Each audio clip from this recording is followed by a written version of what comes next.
I really struggle with that. Now, my wife is reading a book about ADHD right now and ADHD in marriages, and I will send it to you so you can read it. It will be very helpful for Nicole you. has really bad ADHD. Nicole does. Yeah, so does Marie. Marie's got a lot of things, but not ADHD. No, I really have it badly, and it was fascinating. One of the chapters she made me listen to it the other night. Marie listens to the bulk of her books, doesn't read them, listens to them on Audible, and it was just talked about how like ADHD partner will like pursue their spouse and just, I mean, love bombing would be the derogatory term that people would use today for narcissistic people, and I'm sure I fall in that camp to some degree. Yeah. But like it was totally over the top, right? Like it was over the top. Like Marie had a whole book. She probably burned them now, but she had a book of like letters that I wrote and poems, like poetry, lots of poetry. Right? Really? Yes. Wow.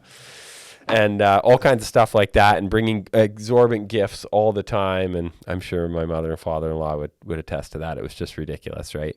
And then, so we dated, like that was a year. And then we got engaged, and like it fell off a cliff. Like just, I thought it fell off after you got married. No, way before. Okay. Like with me, it was like the minute it was like, okay, check that box. Next. Now hyper focused on the next thing, right? And okay, let's start farming. Let's build the hay business. And so Marie has really paid the price and had really been neglected emotionally over the years in our marriage. And so, yeah, I mean, we're working on that now, and we dialogue about it. What is the book? What does the chapter say? What or the piece? I think it's written to people. I think it's probably written to both. It's written. I think a lot of people don't even realize they're like. I've realized I'm that way through Freedom Session and just having candid conversations with my wife. Her just saying like, "Hey, like, you're literally neglecting me, right? Like it's been, and I don't like that because I'd like to pride myself in being a good husband and doing the right things. And so it hurts my feelings. And then I withdraw and we get into this horrible cycle of not being connected. But now we have a marriage meeting every week, every single week. It's one of the things that Marie and I go to a marriage retreat conference every single year through Family Life in the fall. It's a fundraiser for Family Life Canada. And we learned that tool there, and I've shared it with a lot of other couples and people that are serious about.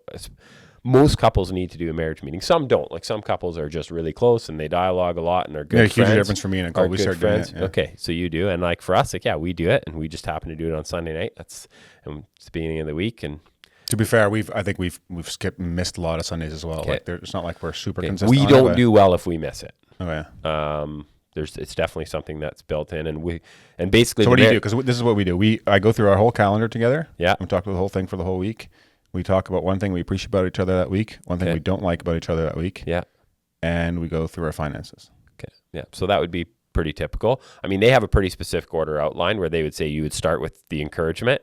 And then if you read the book on it, because Marie's read the whole book on the marriage meeting, because there's a book on it, it was basically you would just take, you would ask the other person after you're done saying, hey, this is what I appreciate about you, or this is what's been great. This is what was great in our last week. You say, hey, did I miss anything? And then that's kind of humbling when like there's 4 things that they were really awesome and you missed, right? Marie, what about, and you told me, or I don't know if Maria told me, but giving criticism you don't enjoy doing, other things that you don't like. Yeah, because I just would prefer to just have a mediocre relationship rather than have any conflict, right? And have very little, like just avoid conflict like the plague, right?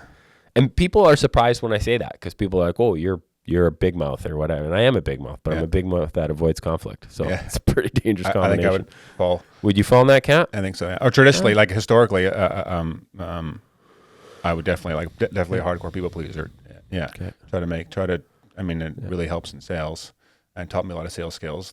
But yeah, I mean, from very early on as a kid, that was like, what I wanted was acceptance, and it never came. And so that's, I think, what drives a lot of it as well. Okay. Yeah. I mean, I've said it before. I don't know if I've said it on here, but conflict is the pathway to intimacy, right? So obviously healthy conflict and gentle and kind and all the things that you can do well. And that's one thing that I was probably not taught when I was younger, right? I was never taught. It was never shown to me how modeled how to disagree and to be, to say anything negative while still being very encouraging while doing it. And some people have a gift of doing it, and I don't think I do, but I would love to learn how to be honest and truthful and I think it also comes from a culture when you're in a community where for the most part everyone thinks the same.